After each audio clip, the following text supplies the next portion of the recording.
नमस्कार दोस्तों, मैं कपिल सोनी आपका स्वागत करता हूं एजुकेटिव आईएएस अकेडमी पर। हम पढ़ रहे हैं यूपीएससी की हिस्ट्री यानी इतिहास, जो यूपीएससी के लिए बहुत ही इंपॉर्टेंट है।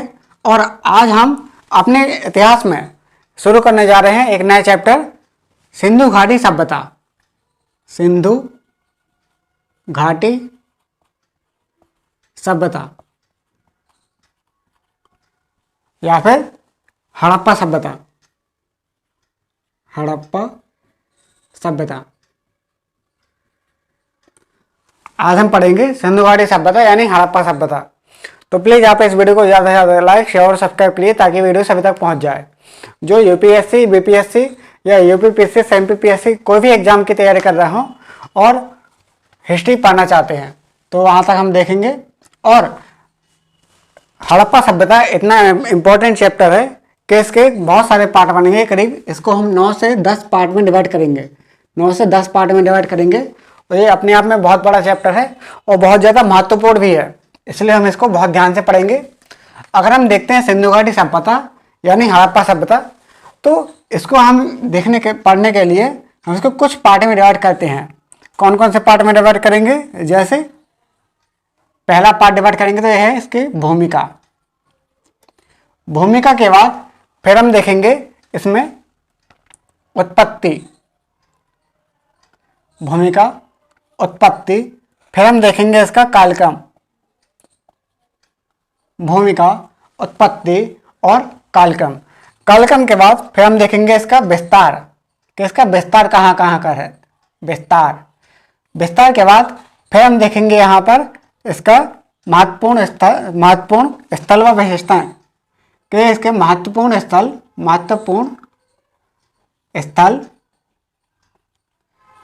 व उसकी विशेषताएं,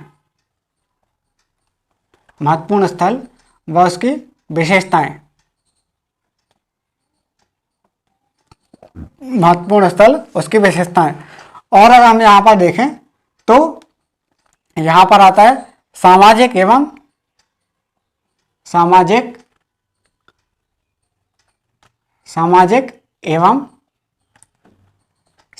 जीवन,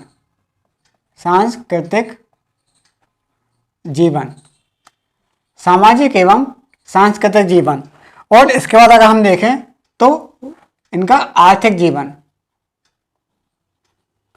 आर्थिक जीवन के बाद अगर हम देखें तो इसको कुछ और पार्ट में है, जैसे राजनीतिक जीवन। राजनीतिक जीवन कैसा था हम वो देखेंगे। राजनीतिक जीवन, आर्थिक जीवन, और फिर हम देखेंगे यहाँ पर इसके पतन के कारण, कि हड़प्पा सभ्यता के पतन के क्या कारण है। पतन के कारण, एक मिनट रुकिए।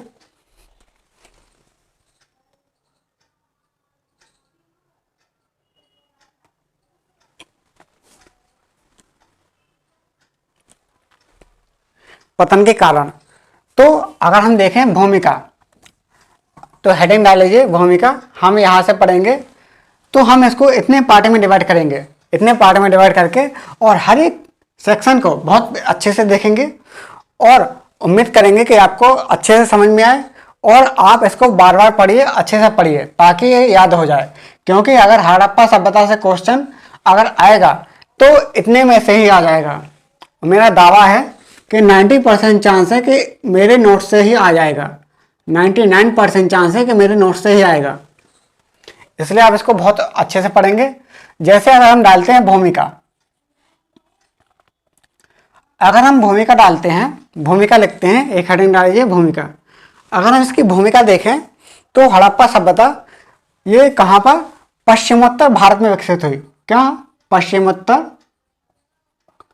पश्चिमोत्तर भारत में, पश्चिमोत्तर भारत में विकसित हुई। पश्चिमोत्तर भारत कैसे? कि भारत के पश्चिमी भाग और उत्तरी भाग, अगर ये भारत है तो भारत के पश्चिमी भाग, यहाँ पर पश्चिमी भाग और उत्तरी भाग, तो मतलब यहाँ पर हम मैप में ही देख ले रहे हैं इसको हम मैप में देखें। जैसे ये क्या है, पतन के कारण। अगर हम इसको मैप बनाकर देखें तो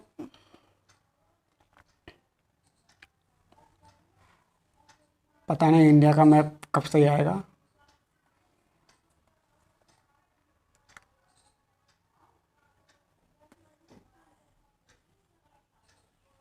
हम्म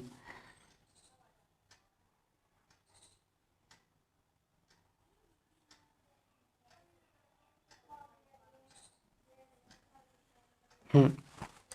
तो ये इंडिया का मैप है। अगर हम देखें सिंधु घाटी सभ्यता ये पश्चिमोत्तर भारत में विकसित हुई थी, मतलब यहाँ पर इस तरफ विकसित हुई थी। अगर हम यहाँ पर देखें तो यहाँ पर जम्मू कश्मीर में यहाँ पर एक जगह है, जम्मू कश्मीर में एक जगह है मांडा। जम्मू कश्मीर में एक जगह है यहाँ पर एक जगह है मांडा, जो कहाँ पर है, चिनाब नदी के तट पर है। जो मांडा कहाँ पर है, चिनाब नदी के तट पर, चिनाब नदी के तट पर जो जम्मू कश्मीर में एक जगह है मांडा, जो कहाँ पर है, चिनाब नदी के तट पर। और अगर हम यहाँ पर देखें तो यूपी में एक जगह है मेरठ। क्या मेरठ? यूपी में एक जगह है मेरठ, और जो यूपी में एक जगह है मेरठ। और यहीं पर अगर हम देखें तो महाराष्ट्र में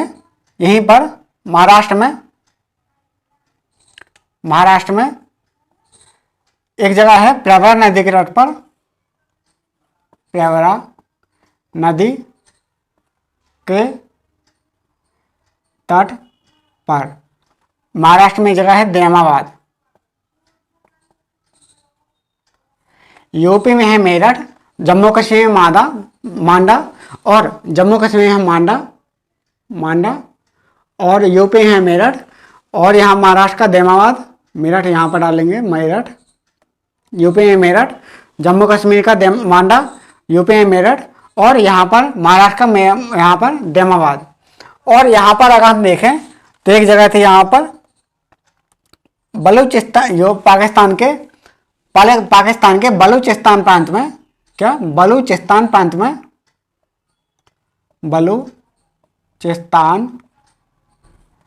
में एक जगह थी सोतका गेंडोर।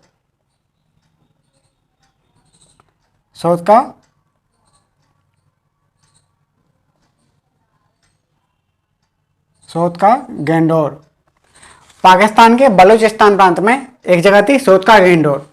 अगर हम इसका मैप बनाए, अगर हम तीनों पॉइंट को मिला दें, 4 पॉइंट को, तो ये कुछ ऐसे और ऐसे। मतलब क्या है कि यहाँ पर एक त्रिभुजाकार आकृति बन रही है। अगर हम ये सोतका गेंडोर, मांडा और यहाँ पर देमाबाद, अगर हम इनको मिलाएं तो यहाँ पर क्या है, एक त्रिभुजाकार आकृति बन रही है, जो कहाँ पर है, पश्चिमोत्तर भारत में है। भारत के पश्चिमी हिस्सा में, पश्चिम और उत्तर, तो पश्चिमोत्तर भारत में है, इसलिए हम इसको क्या बोलेंगे, पश्चिमोत्तर भारत में विकसित हुई थी। ये जो सिंधु घाटी सभ्यता है या फिर हड़प्पा सभ्यता है, ये पश्चिमोत्तर भारत में विकसित हुई थी। अगर हम देखें यहीं पर कुछ लोग बोलते हैं कि जो हड़प्पा सभ्यता है और सिंधु घाटी सभ्यता है, ये मिस्र की सभ्यता या नील की सभ्यता के समकालीन है। मिस्र की सभ्यता या नील की सभ्यता के समकालीन है। और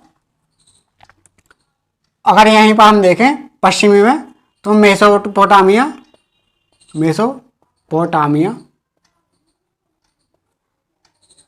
या सुमेरियन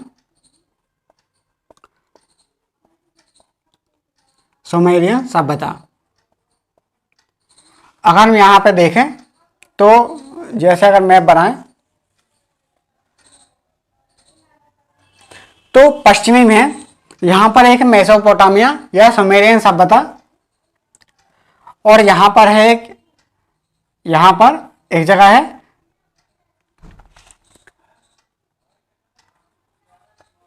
नील की सभ्यता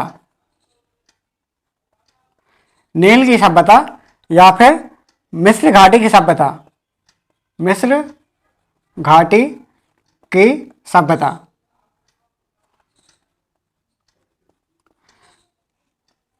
तो जो हड़प्पा सभ्यता है, सिंधु घाटी सभ्यता, तो कुछ लोग बोलते हैं कि ये सभ्यता यहाँ के लोगों द्वारा यहाँ पर स्थापित हुई, या फिर यहाँ की जो सिंधु घाटी सभ्यता है जहाँ के लोगों द्वारा विकसित हो गई थी। मतलब क्या है, उसके समकालीन है कि ये वहाँ के समकालीन है।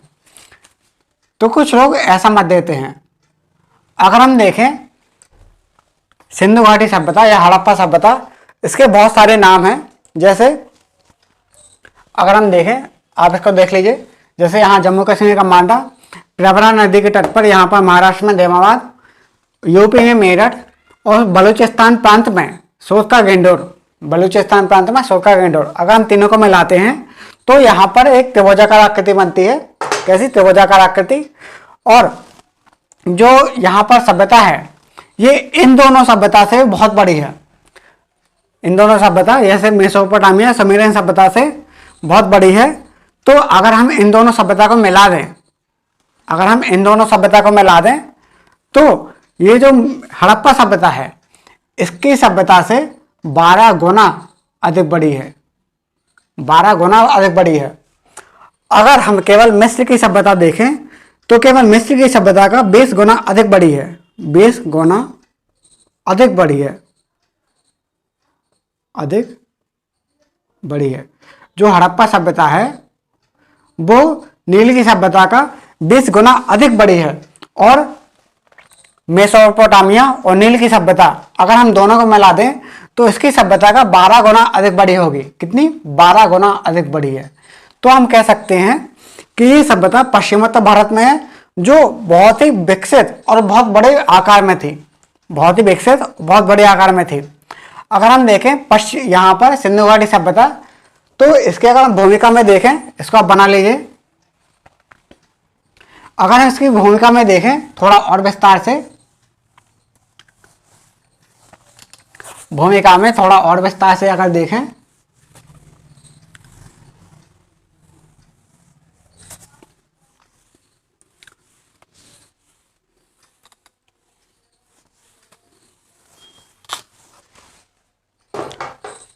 अगर हम भूमिका में देखें तो भूमिका में इसके 5 नाम हैं। सिंधु घाटी सभ्यता यानी हड़प्पा सभ्यता के 5 नाम हैं। 5 नाम कैसे? यहाँ पर इसके 5 नाम हैं। जैसे यहाँ पर डाल लीजिए भूमिका, भूमिका। तो भूमिका में अगर हम देखें तो हड़प्पा सभ्यता के 5 नाम हैं। 5 नाम कौन से हो गए? जैसे यहाँ पर अगर एक देखें तो पहला नाम तो हम सब लोग बोलते रहते हैं, जैसे हड़प्पा सभ्यता, हड़प्पा सभ्यता।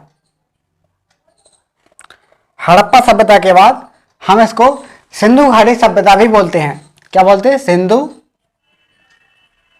सिंधु घाटी सभ्यता, हड़प्पा सभ्यता या फिर सिंधु घाटी सभ्यता। और हम इसके अलावा देखें तो इसको हम सरस्वती सभ्यता भी बोलते हैं। क्या बोलते हैं? सरस्वती सभ्यता, सरस्वती सभ्यता।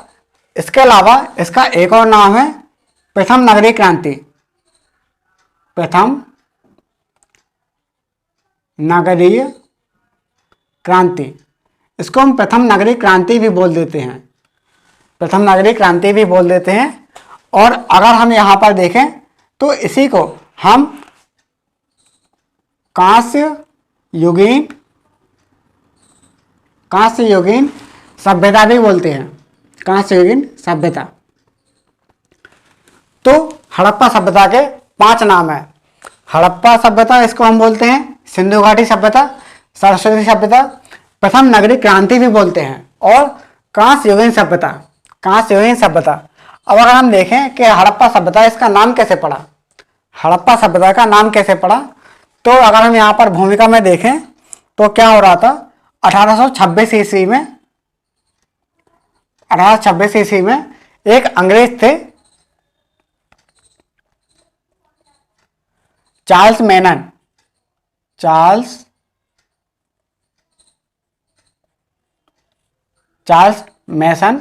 एक अंग्रेज थे चार्ल्स मैसन। इन्होंने पहली बार चार्ल्स मेसन ने पहली बार हड़प्पा के टीले पर ध्यान दिया।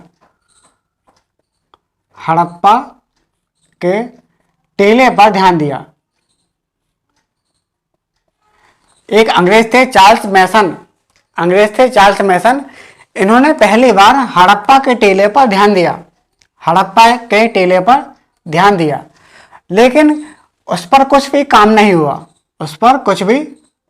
हुआ। मतलब केवल ध्यान दिया था, लेकिन कोई खोज वगैरह कुछ नहीं हो पाई, इसलिए इसको यहीं पर रोक दिया गया। फिर अगर हम देखते हैं तो 1853 से 1856 से 56 के बीच में, जब कराची से 1853 से लेकर 56 के बीच में, ये किसका काल था? ये काल था या फिर ये समय था लॉर्ड डलहौजी का। किसका? लॉर्ड डलहौजी के समय। लॉर्ड डलहौजी का समय, ये कौन सा समय था? लॉर्ड डलहौजी का समय था 53 से 56 के बीच में, जब यहां पर कराची से लाहौर के बीच में, जब रेल लाइन डाली जा रही थी, कराची से लाहौर के बीच में जब रेल लाइन डाली जा रही थी, ये क्या है? Rail line. जब कराची से लाहौर के बीच में जब रेल लाइन डाली जा रही थी, तब रेल लाइन डाली जा रही थी, और ये किसके नेतृत्व में? कनिंघम के नेतृत्व में। कनिंघम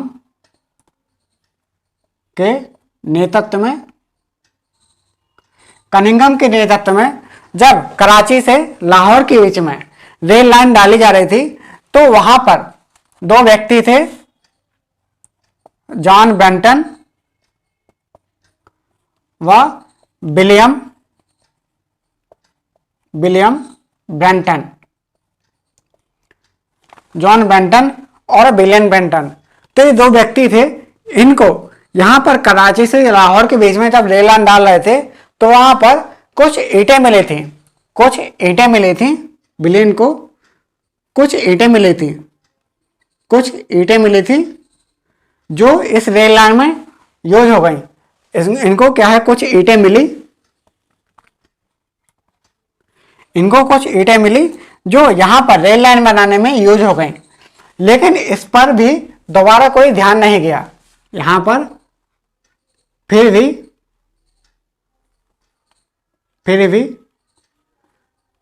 कोई ध्यान नहीं गया। फिर इसका कोई ध्यान नहीं गया। हम देख रहे हैं हड़प्पा सभ्यता। इस पर क्या है कि जॉन बेंटन और विलियम बेंटन को यहां पर रेल लाइन बनाते समय कुछ ईंटें मिली, वो किसके? कनिंघम के नेतृत्व में, लेकिन फिर भी यहां पर कोई ध्यान नहीं गया। जबकि दूसरा मौका मिला था ये जानने का कि हड़प्पा सभ्यता के बारे में जानने का, दूसरा मौका मिला था, लेकिन फिर भी इसका कोई ध्यान नहीं गया। लेकिन अगर हम देखें यहां पर 1921 एडी में, 1921 ईस्वी में अगर हम देखें, 1921 ईस्वी में जॉन मार्शल थे। 1921 ईस्वी में एक अंग्रेज थे जॉन मार्शल, जो भारतीय पुरातत्व विभाग एवं सर्वेक्षण, भारतीय पुरातत्व विभाग व सर्वेक्षण के हेड थे, सर्वेक्षण के अध्यक्ष थे। जो कौन से थे? जॉन मार्शल जो थे भारतीय पुरातत्व विभाग व सर्वेक्षण के अध्यक्ष थे। तो इनके अंडर में 1921 ईस्वी में दयाराम साहनी के द्वारा दयाराम साहनी के द्वारा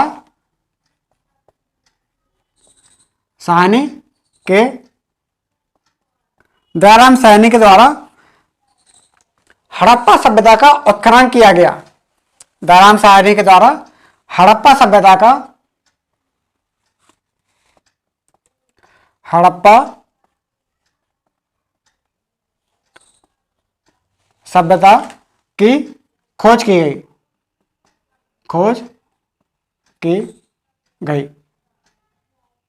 मतलब क्या है कि 1921 ईस्वी में दयाराम साहनी के द्वारा हड़प्पा सभ्यता की खोज की गई। ये कहाँ और किसके नेतृत्व में? जॉन मार्शल, जो भारतीय पुरातत्व विभाग के सर्वेक्षण के अध्यक्ष थे, तो उनकी अध्यक्षता में दयाराम साहनी के द्वारा, ये किसके? जॉन मार्शल की अध्यक्षता में दयाराम साहनी के द्वारा हड़प्पा सभ्यता की खोज की गई। जैसे कई बार एग्जाम में क्वेश्चन आता है कि हड़प्पा सभ्यता की खोज किसने की थी, तो इसकी खोज की थी दयाराम साहनी के द्वारा। इसकी खोज की थी दयाराम साहनी ने। इसकी खोज किसने की थी? दयाराम साहनी ने। और अगर हम देखें तो जैसे क्वेश्चन क्या था हमारा कि हड़प्पा सभ्यता क्यों बोलते हैं, इसको हड़प्पा सभ्यता क्यों बोलते हैं? तो यदि हम देखें हड़प्पा सभ्यता के लिए क्या हो रहा था कि सबसे पहले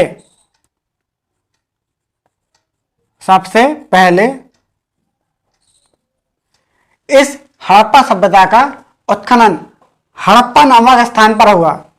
सबसे पहले इस सभ्यता का उत्खनन हड़प्पा नामक स्थान पर हुआ। हड़प्पा नामक स्थान पर हुआ, इसलिए इसको हम हड़प्पा सभ्यता बोल देते हैं। इसलिए हम इसको हड़प्पा सभ्यता बोलते हैं। क्या हुआ था कि सबसे पहले हड़प्पा सभ्यता, ये जो सभ्यता है, इसका उत्खनन हड़प्पा नामक स्थान पर हुआ था, इसलिए हम इसको हड़प्पा सभ्यता बोल देते हैं। और अगर हम देखें यहाँ पर दूसरा क्या था? सिंधु घाटी सभ्यता। इसको आप अच्छे से लिख लीजिए, पहले दोबारा रिवीजन कर दें। जैसे 1826 ईस्वी में एक अंग्रेज थे, चार्ल्स मेसन एक अंग्रेज थे। तो चार्ल्स मेसन ने पहली बार हड़प्पा के टीले पर ध्यान दिया, लेकिन उस पर कोई काम नहीं हुआ।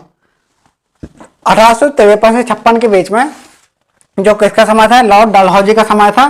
तो इसके समय में कराची से लाहौर के बीच में जब रेल लाइन डाली जा रही थी, तो क्या हुआ? रेल लाइन डाली जा रही थी तो कनिंघम के नेतृत्व में दो व्यक्ति थे, जॉन बेंटन और विलियम बेंटन। तो इनको इस जगह पर कुछ ईंटें मिली जो इस रेल लाइन में यूज तो हो गई, लेकिन फिर भी कनिंघम को यहाँ पर इन लोगों ने कोई ध्यान नहीं दिया। जो यहाँ पर अंग्रेज लोग थे, यहाँ पर फिर भी कोई ध्यान नहीं लगाया। और जबकि दूसरा मौका था, यहाँ की हड़प्पा सभ्यता की खोज का दूसरा मौका था, लेकिन फिर भी कोई ध्यान नहीं दिया। लेकिन जैसे आता 1921 ईस्वी में तीसरी बार, जब 1921 ईस्वी में देखते हैं तो जॉन मार्शल, जो भारतीय पुरातत्व विभाग व सर्वेक्षण के अध्यक्ष थे, इनकी अध्यक्षता में यहाँ पर दयाराम साहनी के द्वारा हड़प्पा सभ्यता की खोज की गई। दयाराम साहनी के द्वारा हड़प्पा सभ्यता की खोज की गई। और जैसे क्वेश्चन था हमारा कि इसको हड़प्पा सभ्यता क्यों बोलते हैं? हड़प्पा सभ्यता इसलिए बोलते हैं क्योंकि सबसे पहले जो सभ्यता है, ये वाली सभ्यता, इसका उत्खनन हड़प्पा नामक स्थान पर हुआ था, इसलिए हम इसको हड़प्पा सभ्यता बोल देते हैं। अब जैसे क्वेश्चन आता है कि इसको सिंधु घाटी सभ्यता क्यों बोलते हैं?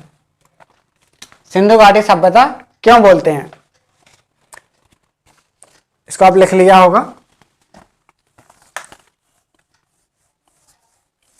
जैसे हमारा एक क्वेश्चन है कि इस हड़प्पा सभ्यता को सिंधु घाटी सभ्यता क्यों बोलते हैं?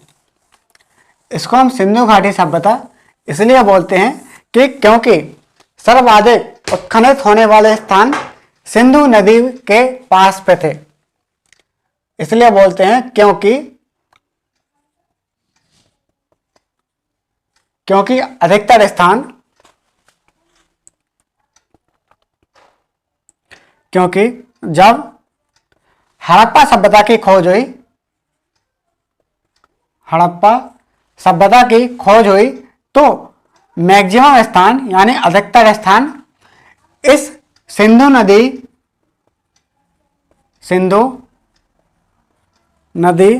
के तट पर पाए गए। अगर हम देखें इसको सिंधु घाटी सभ्यता क्यों बोलते हैं, क्योंकि जब हड़प्पा सभ्यता की खोज हुई थी तो अधिकतर स्थान सिंधु नदी के तट पर पाए गए। कहां पर? सिंधु नदी के तट पर पाए गए, इसलिए हम इसको सिंधु घाटी सभ्यता भी बोलते हैं। क्या बोलते हैं? सिंधु घाटी सभ्यता। अब एक क्वेश्चन आता है कि इसको सरस्वती सभ्यता क्यों बोलते हैं? इसको सरस्वती सभ्यता क्यों बोलते हैं? हाँ, एक चीज और कि 1947 तक सिंधु नदी के किनारे, सिंधु नदी के तट पर 40 हड़प्पा स्थल की खोज हो चुकी थी। 40 स्थलों की खोज हो चुकी थी, जो 40 स्थलों की खोज हो चुकी थी। और अगर हम देखें यहां पर सरस्वती सभ्यता, इसको हम सरस्वती सभ्यता क्यों बोलते हैं? जैसे अगर हम देखें गंगा नदी, एक है गंगा नदी और एक है सिंधु नदी, एक है सिंधु नदी और एक है गंगा नदी। तो अगर हम देखें तो इसके बीच में एक नदी थी जो क्या? सरस्वती नदी,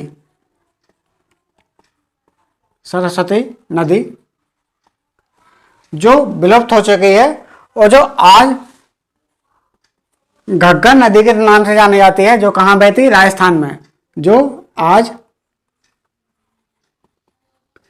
राजस्थान में घग्गर नदी के नाम से जानी जाती है। तो यहां पर 1100 स्थलों की खोज हुई, स्थलों की खोज हुई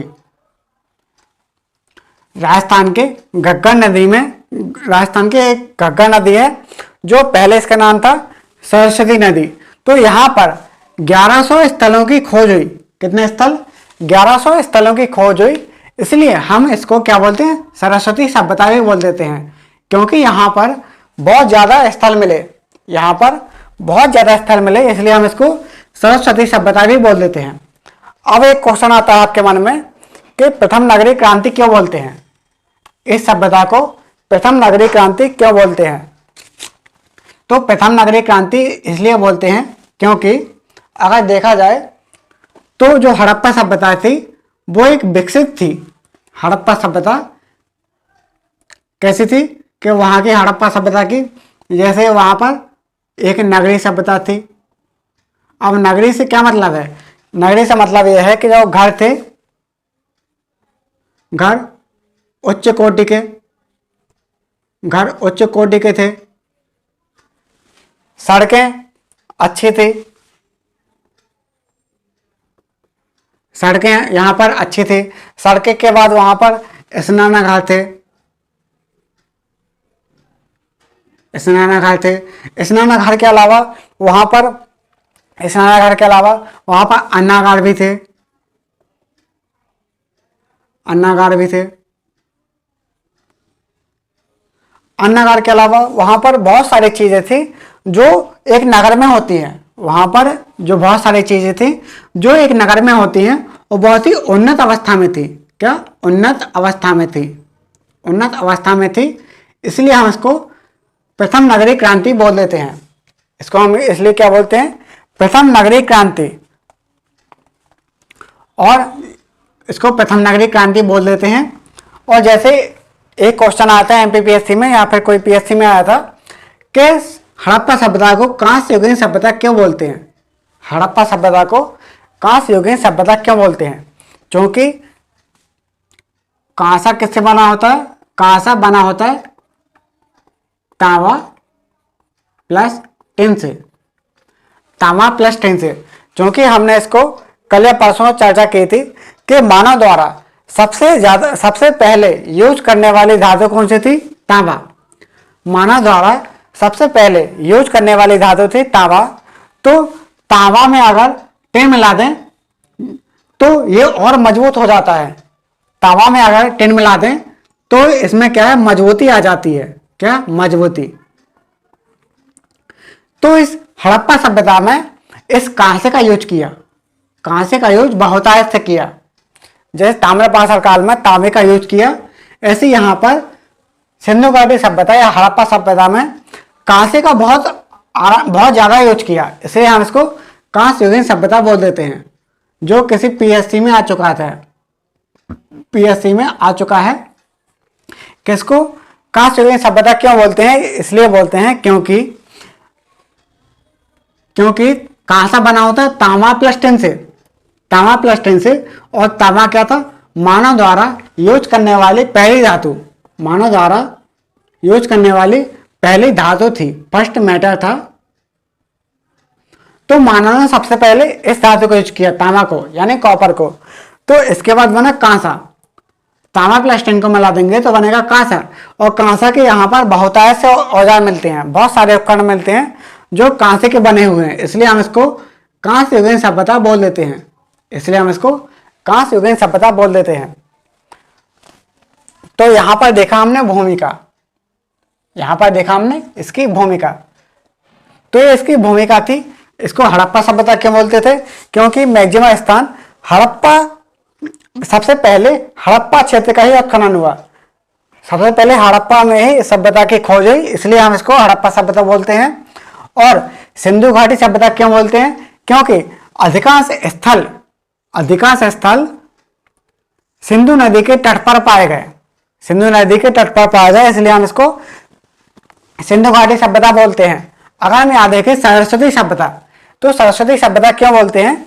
क्योंकि अगर हम देखें गंगा नदी, यहां पर जैसे गंगा नदी है और यहां पर सिंधु नदी है, तो गंगा नदी और सिंधु नदी के बीच में एक नदी बह रही थी, सरस्वती नदी, जो अब विलुप्त हो चुकी है और जिसको हम राजस्थान में घग्गर नदी के नाम से जानी जाती है, जो राजस्थान में घग्गर नदी के नाम से जानी जाती है।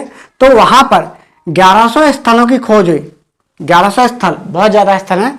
तो इतने सारे स्थल की खोज हुई, मतलब बहुत ज्यादा स्थल की, इसलिए हम इसको सरस्वती के नाम पर सरस्वती सभ्यता बोल देते हैं। क्या बोलते हैं? सरस्वती सभ्यता। अगर हम देखें प्रथम नगरीय क्रांति, तो प्रथम नगरीय क्रांति क्यों बोलते हैं? क्योंकि ये नगर के रूप में विकसित थी। यहाँ पर जो घर थे, सड़कें थी, स्नानागार थे, अनागार थे, यहाँ पर जो भी था एक नगर के रूप में विकसित था। और यहाँ पर पक्की ईंटों का यूज हुआ था। क्या? पक्की ईंटों का यूज हुआ था। जैसे मिस्र के, मेसोपोटामिया की जो सभ्यता है, वहां पर कच्ची ईंटों का यूज हुआ था और यहाँ पर पक्की ईंटों का यूज हुआ था, इसलिए हम इसको क्या बोलते हैं?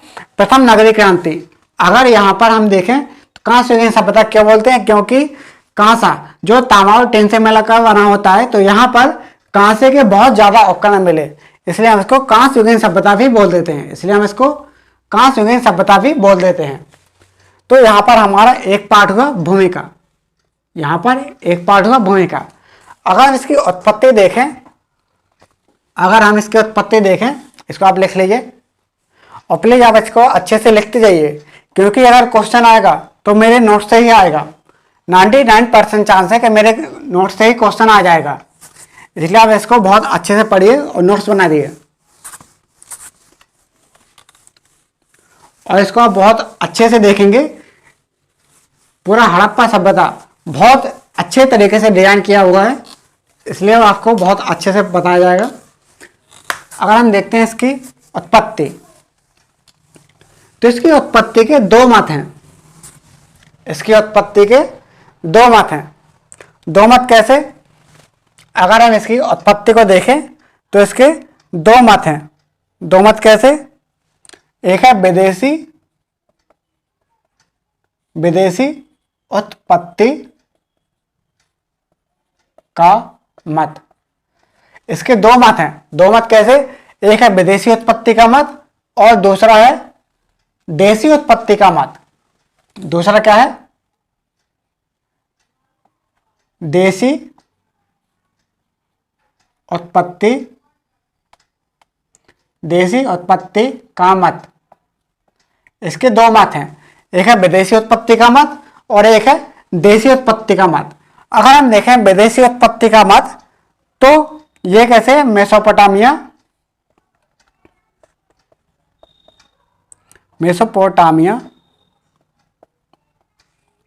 या सुमेरियन सभ्यता, मेसोपोटामिया या सुमेरियन सभ्यता के लोगों द्वारा इसका विकास हुआ, जो हड़प्पा सभ्यता है इसका मेसोपोटामिया या सुमेरियन सभ्यता के लोगों द्वारा विकास हुआ।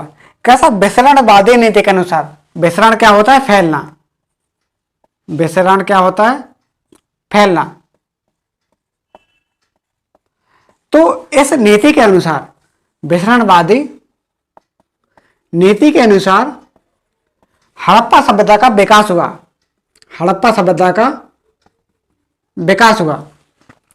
कि क्या हुआ कि मेसोपोटामिया और सुमेरियन सभ्यता के लोग आए यहां पर। मेसोपोटामिया और सुमेरियन सभ्यता के लोग आए कहां पर? हड़प्पा सभ्यता में। और यहां पर इन्हें विकास किया। यहां पर हड़प्पा सभ्यता में विकास किया, तो इसलिए यहां पर क्या हुआ? इसका विकास हुआ। लेकिन इस पर भी कुछ आलोचनाएं हैं। अब इसका समर्थन कौन लोग करते हैं? अगर इसका समर्थन देखें तो कुछ लोग इसका समर्थन करते हैं, जैसे गार्डन चाइल्ड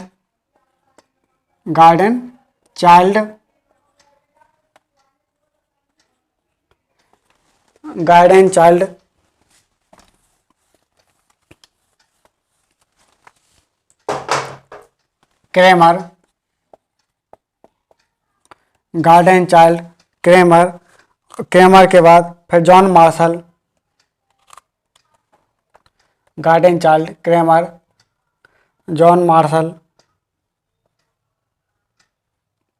जॉन मार्शल, फिर आता है डी कोशाम्बी,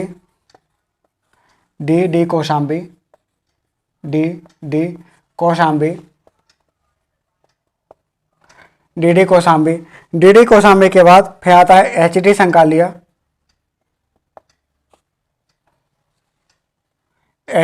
संकालिया, फिर आता है लियोनार्ड बुली,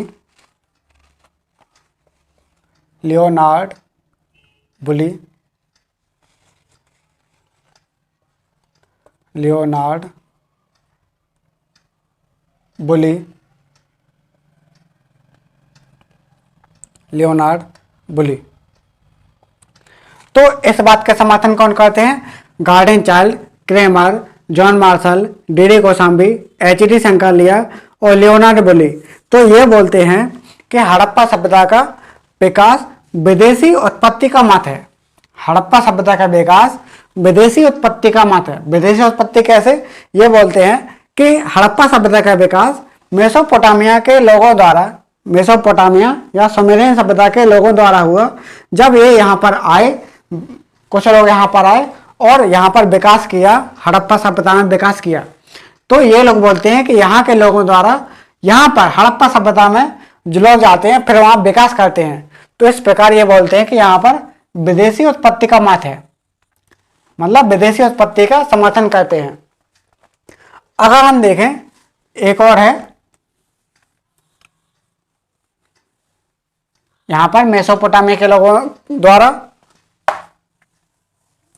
फिर दूसरा है यहां पर, पहला हमारा था मेसोपोटामिया के लोगों द्वारा, दूसरा था ईरानी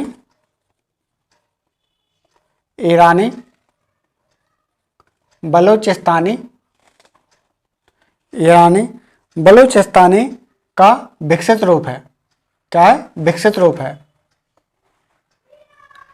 मतलब जो हड़प्पा सभ्यता है ईरानी बलूचिस्तानी का विकसित रूप है। तो इसके समर्थन कौन करते हैं? इसके समर्थन करते हैं रोमिला थापर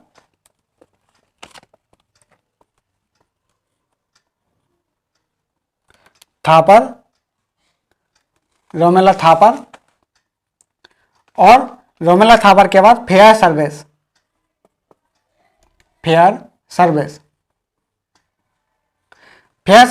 और रोमिला थापर, ये बोलते हैं कि हड़प्पा सभ्यता ईरानी बलूचिस्तानी का विकसित रूप है। जो हड़प्पा सभ्यता है ईरानी बलूचिस्तानी का विकसित रूप है।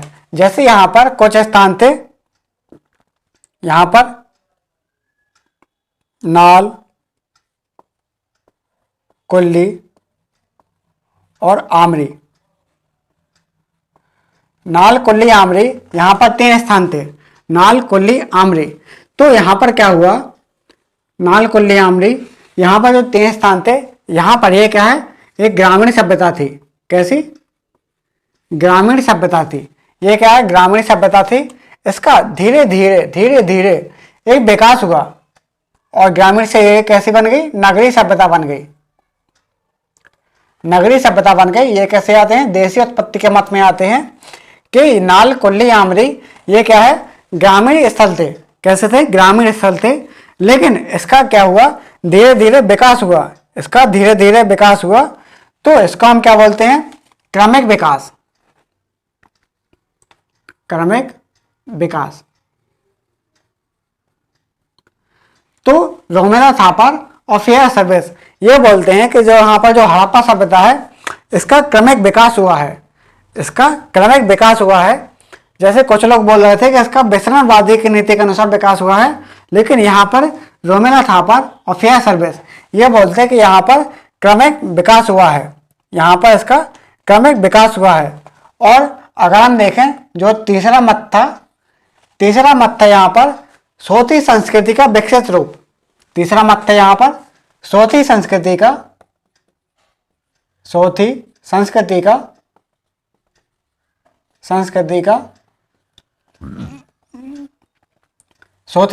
का विकसित रूप है।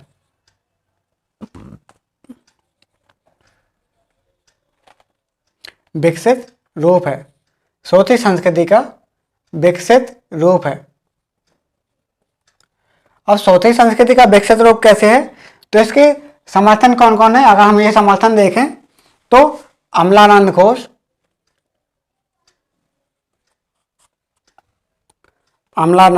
घोष, डीपी अग्रवाल,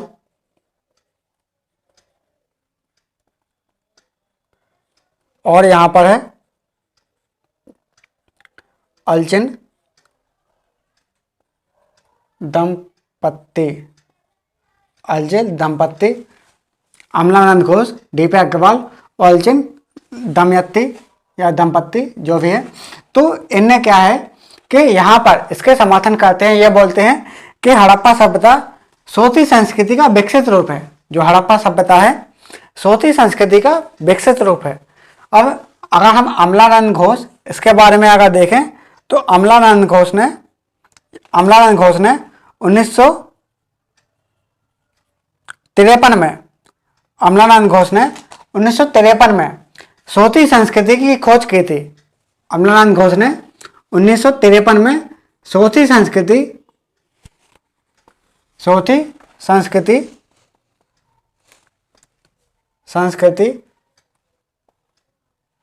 की खोज की। अमलानंद घोष ने 1953 में सोथी संस्कृति की खोज की और बताया कि हड़प्पा सभ्यता सोथी संस्कृति का विकसित रूप है। हड़प्पा सभ्यता सोथी संस्कृति का विकसित रूप है। तो यहाँ पर अगर हम इसको दोबारा से रिवाइज करें, अगर हम देखें उत्पत्ति, तो उत्पत्ति के 2 मत हैं, एक है विदेशी उत्पत्ति का मत और एक है देशी उत्पत्ति का मत। तो विदेशी उत्पत्ति के मत में यहाँ पर अगर देखें तो ये मत आता है कि इसका हड़प्पा सभ्यता का जो विकास है वो विदेशी उत्पत्ति का मत है। कैसे कि यहाँ का विकास मेसोपोटामिया और सुमेरियन सभ्यता के लोगों द्वारा हुआ। यहाँ का विकास मेसोपोटामिया और सुमेरियन सभ्यता के लोगों द्वारा हुआ। इसके समर्थन कौन करते हैं? समर्थन करते हैं गार्डन चाइल्ड हैं, क्रेमर है, जॉन मार्शल है, डी कोसाम्बी है, एच.डी. संकालिया है और लियोनार्ड बुली। जो कि ये जीएस का पार्ट नहीं है, ये ऑप्शनल का पार्ट है। किसका? ऑप्शनल का। जिसको हिस्ट्री ऑप्शन लेना है तो उसमें आएगा। तो ये क्या है? ऑप्शन का पार्ट है। तो Gordon Childe, Kramer, John Marshall, D Kosambi, H D. Sankalia, Leonard Woolley, तो ये बोलते हैं कि मेसोपोटामिया और सुमेरियन सभ्यता के लोग आए हड़प्पा सभ्यता में। फिर वहां पर हड़प्पा सभ्यता में क्रमिक यहाँ पर क्या विस्तृत रूप से विकास किया। विसरणवादी नीति का पालन करते हुए यहाँ पर यहाँ के लोग आए और यहाँ पर विकास किया। तो यहाँ पर ये लोग बोलते हैं कि यहाँ पर विकास हुआ। लेकिन अगर हम देखें देशी उत्पत्ति का मत, तो इसमें आता है ईरानी बलूचिस्तानी का विकसित रूप है। इसके समर्थन कौन करते हैं? रोमिला थापर, इसकी बुक भी चलती है, रोमिला थापर व फेयर सर्विस। तो फेयर सर्विस और रोमिला थापर ने बताया कि हड़प्पा सभ्यता ईरानी बलूचिस्तानी का विकसित रूप है। तो ये कैसे बताते हैं? जैसे कुछ स्थान जैसे नाल है, कुल्ली है, आमरी है। नाल, कुल्ली, आमरी, तो ये क्या है, पहले ग्रामीण सभ्यता थी, ग्रामीण स्थल थे। तो उनका धीरे धीरे क्रमिक रूप से विकास हुआ, धीरे धीरे क्रमिक रूप से विकास हुआ और वो नगरीय स्थल बन गए। कैसे? नगरीय स्थान बन गए। इस प्रकार यहाँ का क्रमिक रूप से विकास हुआ, क्रमिक रूप से विकास हुआ। तो इसलिए हम बोल सकते हैं कि देशी उत्पत्ति का मत है जो यहाँ पर क्रमिक रूप से विकास हुआ। और यहाँ पर अगर हम देखें सोती संस्कृति का विकसित रूप है, जो हमारा देशी उत्पत्ति का मत है उसमें जो दूसरा टाइप है हमारा सोती संस्कृति का विकसित रूप। इसके समर्थन कौन करते हैं? अगर हम इसका समर्थन देखें, समर्थक, इसके समर्थक कौन है? इसके समर्थक हैं अमलानंद घोष, डीपी अग्रवाल और अलचंद दंपत्ति। अलचंद दंपत्ति इसके क्या समर्थक हैं? ये बोलते हैं कि ये हड़प्पा सभ्यता सोती संस्कृति का विकसित रूप है। हड़प्पा सभ्यता सोती संस्कृति का विकसित रूप है।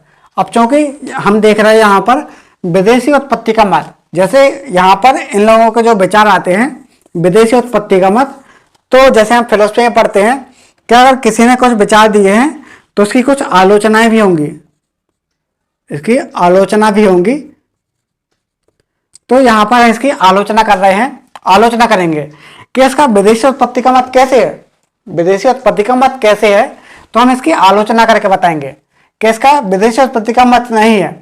अब यहाँ पर इसका हम आलोचना कर रहे हैं, इसको आपने अच्छे से लिख लिया होगा। अब हम देखें विदेशी उत्पत्ति का मत, अगर हम इसकी आलोचना करें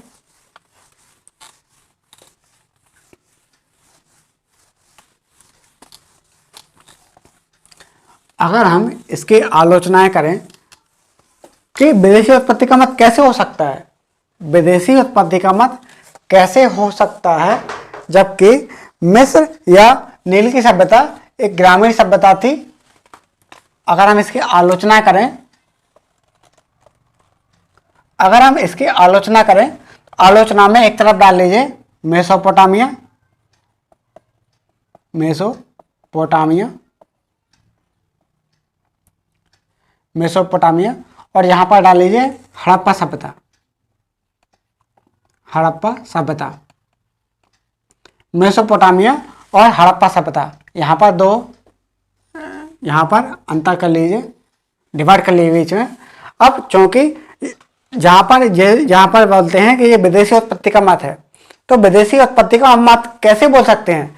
क्योंकि मेसोपोटामिया एक ग्रामीण सभ्यता थी। कैसी? ग्रामीण। और ये हड़प्पा सभ्यता एक नगरीय सभ्यता थी। जब चूंकि ये ग्रामीण सभ्यता थी तो ये कैसे संभव है कि ग्रामीण ने यहां पर नगर का विकास किया? ग्रामीण नगर का विकास कैसे किया? अगर हम इसका आलोचना करें तो जब ये ग्रामीण सभ्यता थी और हड़प्पा सभ्यता एक नगरीय थी, तो यहां पर इसने इसका विकास कैसे किया? और अगर हम देखें तो यहां पर ये ग्रामीण थी और यहाँ की जो सड़कें थी, सड़कें मेसोपोटामिया की सड़कें कैसी थी? कहीं से भी आ जा रही थी, मतलब विचलित थी, कहीं से भी आ जा रही थी। लेकिन जो हड़प्पा सभ्यता की जो सड़कें थी वो बहुत अच्छे तरीके से थी। सड़कें एक दूसरे को लंबवत काट रही थी। जो सड़कें थी एक दूसरे को लंबवत काट रही थी। जो सड़कें थी यहाँ पर हड़प्पा सभ्यता में, वो क्या है? एक दूसरे को लंबवत काट रही थी। और अगर हम यहाँ पर देखें ईंटें, तो मेसोपोटामिया में क्या हुआ? कच्ची ईंटों का यूज हुआ। क्या? कच्ची ईंटों का उपयोग हुआ है। जो मेसोपोटामिया है वहां पर कच्ची ईंटों का यूज हुआ है, जबकि हड़प्पा सभ्यता में क्या हुआ? अगर हम ईंट देखें तो ईंट यहाँ पर क्या हुआ, ईंट पकी ईंटों का यूज हुआ। जो हड़प्पा सभ्यता है वहां पर पकी ईंटों का यूज हुआ। जैसे मेसोपोटामिया में कच्ची ईंटों का यूज हुआ, तो हड़प्पा सभ्यता में पकी ईंटों का यूज हुआ। अगर हम देखें यहाँ पर, तो यहाँ पर बांट में एक रूपता नहीं है, एक रूपता नहीं है, जबकि यहाँ पर बांट में जो बांट होते हैं तौलने के, तो बांट में एक रूपता है, बांट में एक रूपता है। यहां पर बांट में एक रूपता नहीं है, और यहां पर बांट में जो तौलने वाले बांट हैं वहां पर क्या है, एक रूपता है। और यहां पर अगर मेसोपोटामिया में देखें तो जल निकास प्रणाली अच्छी नहीं थी। जो जल निकास प्रणाली है, जो जल निकल रहा है घरों से या फिर नगर से, तो वहां पर जो जल निकास प्रणाली है, जल निकास प्रणाली अच्छी नहीं थी, अच्छी नहीं थी। यहाँ की जो जल निकास प्रणाली है अच्छी नहीं थी, जबकि जो हड़प्पा सभ्यता है, हड़प्पा सभ्यता की जो जल निकास प्रणाली है बहुत ही उन्नत अवस्था में थी। क्या, जल निकास प्रणाली बहुत ही उन्नत अवस्था में थी, उन्नत अवस्था में थी। और यहाँ पर अगर देखें तो यहाँ पर मंदिर के साक्ष्य मिलते हैं। क्या, मंदिर के साक्ष्य मिलते हैं, मंदिर के साक्ष्य मिलते हैं। यहाँ पर मंदिर के साक्ष्य नहीं मिलते। जो हड़प्पा सभ्यता है वहां पर मंदिर के साक्ष्य यहाँ पर हड़प्पा सभ्यता है मंदिर के साक्ष्य नहीं मिलते। जैसे मेसोपोटामिया में क्या है, मंदिर के साक्ष्य मिलते हैं, जबकि हड़प्पा में मंदिर के साक्ष्य नहीं मिलते। अगर यहाँ पर हम देखें तो मेसोपोटामिया में बेलनाकार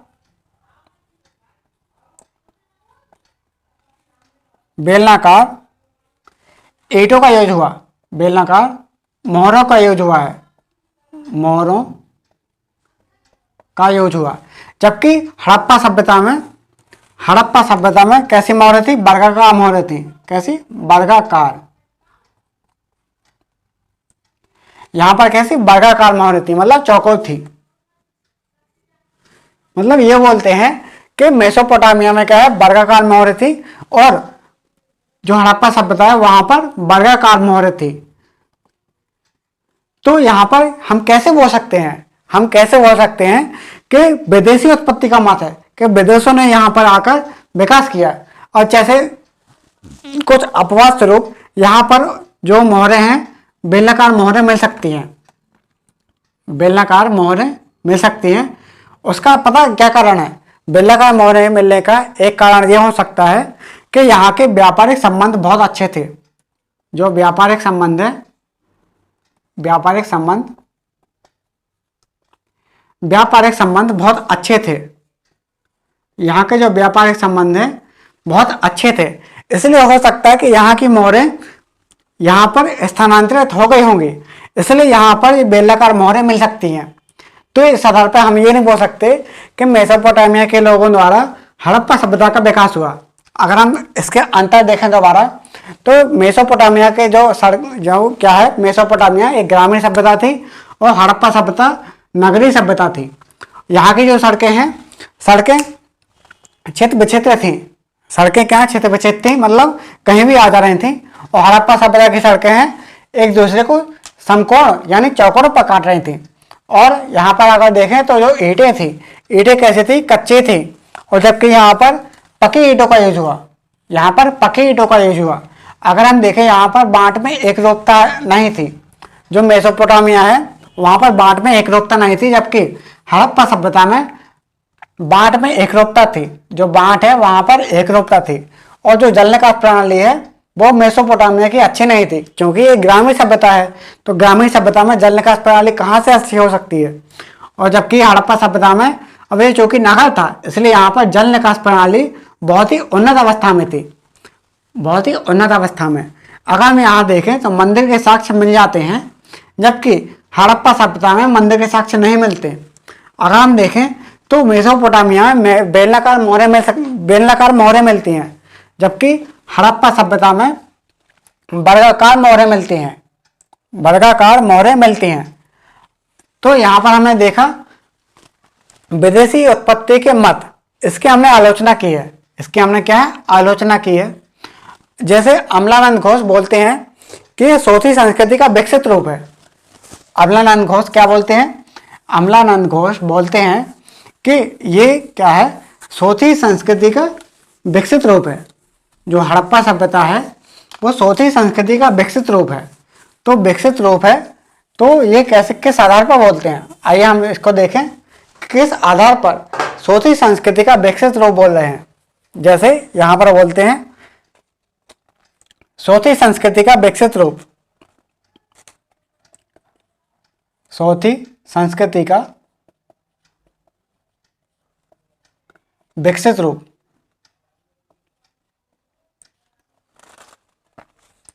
जो कहां पर, राजस्थान में खोज हुई थी अमलानंद घोष द्वारा। राजस्थान में खोज हुई थी अमलानंद घोष द्वारा। तो ये बोलते हैं सोथी संस्कृति का विकसित रूप है। अब इसके हम समानता देखें तो समानता 3 अर्थ में थी।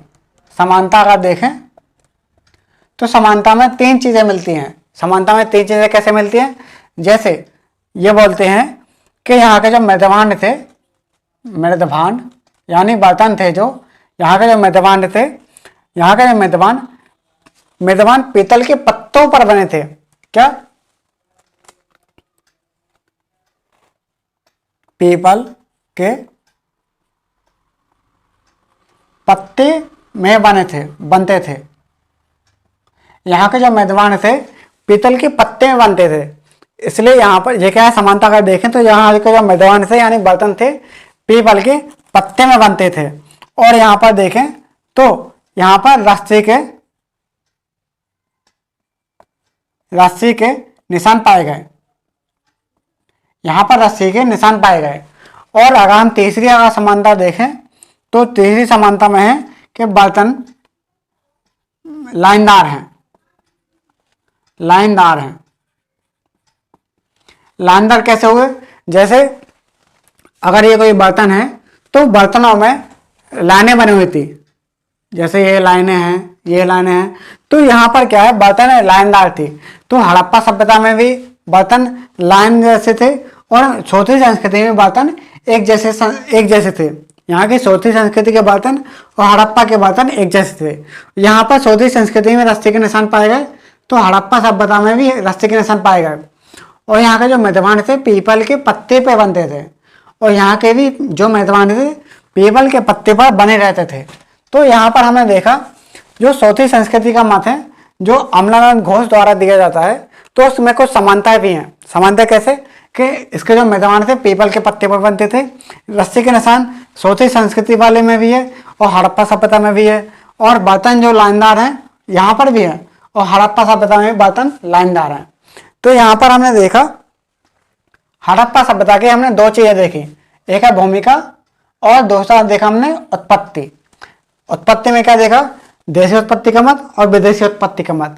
अगली क्लास में हम कालखंड देखेंगे और इसके बाकी के जो रह गए हैं उसको देखेंगे। इसकी कम से कम 6 से 7 क्लास होगी, 6 से 7, 8 भी हो सकती है। तो इतनी क्लास होगी, तो आप इसको बहुत अच्छे से पढ़ेंगे और ये बहुत डिटेल में है। आप इसको केवल वीडियो देख के ही आप अच्छे से कर सकते हैं। क्वेश्चन में मैं गारंटी दे रहा हूं कि 90% चांस है कि इससे क्वेश्चन बाहर नहीं जाएगा। अगर आपको फिर भी कुछ पढ़ना है तो आप एनसीईआरटी पढ़ सकते हैं। एनसीईआरटी 11th क्लास की जो आर.एस. शर्मा द्वारा लिखी गई है, आर.एस. शर्मा द्वारा एनसीईआरटी लिखी गई है, तो आप उसको देख सकते हैं। आप उसको पढ़िए और मेरे नोट्स ही काफ़ी हैं। आप उसको बहुत अच्छे से पढ़िए, बार बार पढ़िए और रिवीजन करिए, एकदम याद कर लीजिए, क्योंकि ये इसमें क्या है, फैक्चुअल डाटा भी है और कंसेप्चुअल है, कंसेप्ट भी है और फैक्ट भी है। इसलिए आप इसको बहुत अच्छे से पढ़ेंगे, बार बार पढ़ेंगे। तो आज के लिए इतना ही, और बहुत अच्छे से इसको पढ़ते जाइए, नोट्स बनाते जाइए। आज के लिए इतना ही, धन्यवाद।